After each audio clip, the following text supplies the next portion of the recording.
If you enjoy mysterious thrillers with insights into both past and present, will Netflix's new Spanish series, The Crystal Cuckoo, satisfy? Get your freaky animal mask on and let's get to it. First-year resident Dr. Clara suffers a fatal heart attack that forces her to undergo a heart transplant. While recovering, she feels the need to meet her donor, which leads her to a small town where she then delves into a place full of secrets, a mystery that extends over 20 years, and a closed-off village where, on the very day of her arrival, a baby disappears in a public park. This stars some actors that you might be familiar with, as they've been in some fairly recent other Netflix shows. We've got Catalina Sopelana, Itziar Ituno, Ivan Massague, and Tomas del Estal. And just like the synopsis said, we follow Clara, a young woman who decides that she wants to meet the donor's family of the heart that she received. Now, the town is fairly small and steeped in its traditions, which includes this bizarre parade to highlight or honor all of the people who have gone missing in the surrounding forest. That's strange, right? I mean, it's an odd thing to celebrate. And the visuals of people dressing up in ornate, somewhat creepy animal costumes, it works to build an even more unsettling atmosphere. But what stands out the most in the uncomfortable aura of the town is how there is an undefined sadness that hangs over everything. It's most certainly present for all of the characters that we follow, but even through small interactions, we see how so many others within the area have been affected by the mysterious history. Now, this is a series that you're going to have to keep your eyes glued to the screen because the story jumps us back and forth in time all throughout the show. It is a little jarring, and it's also a little clumsy in execution because while the storytelling does make sense overall, it would have been a smoother viewing experience to have larger chunks in a certain time play out before we then shift to a new period. The story, it's still easy to follow, it's just clunky with sort of presentation style. For a 6-episode show, this starts off a little slow, then picks up a bunch of momentum, and then peters out again towards the finale. And the story gives us a massive reveal in episode 4, which isn't a bad thing by itself, but the plot doesn't completely know what to do then for the 2-ish hours that remain. And this isn't true for the entirety of the last episodes. There are some scenes that still contain an urgent pursuit that builds tension and intensity, but that's not the vibe that is consistently maintained. Instead, we get an episode that's pretty much all a flashback, and then the conclusion. And the flashback does work to provide the background on the previous reveal, but it also rides the line of attempting to make a villain more sympathetic, almost like giving them an out for their behaviors.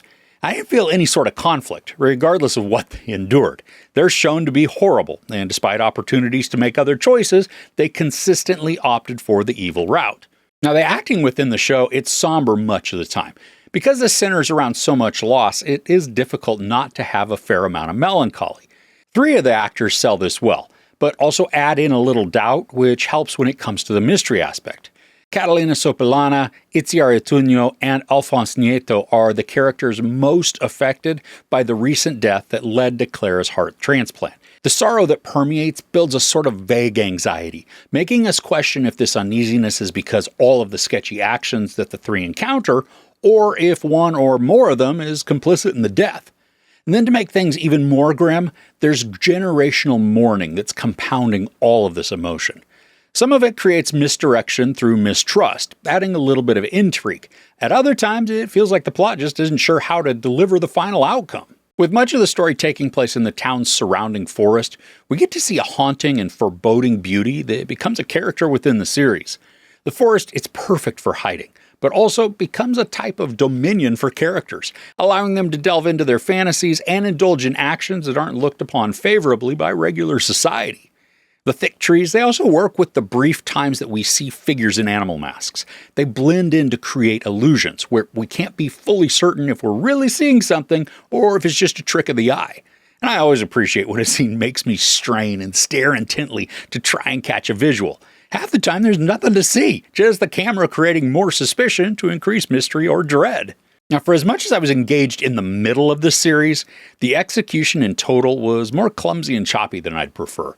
The frequently alternating time jumps do work to build both ends of the plot, but this approach also creates an unevenness in the pacing, with spatial whiplash being a result of the consistent shifting. Performances work effectively to build both sympathetic and sketchy characters, but the story's attempt to create understanding for one character's motives feels in poor taste. With visual aesthetics that promote grief and melancholy, the story maximizes the solemn tone through the use of grays and earth tones, along with a shadowy forest and rain-drenched nights. Unfortunately, the reveals come too early in the story, leaving the narrative to flounder as it approaches the finale. And despite maintaining some urgency through pursuit and some decent intrigue spread across episodes, this ends in a safe and expected manner, leaving us with something that's just kind of there rather than memorable. There's a little sex, no nudity, a bunch of profanity, and then a lot of violence, including sexual assault.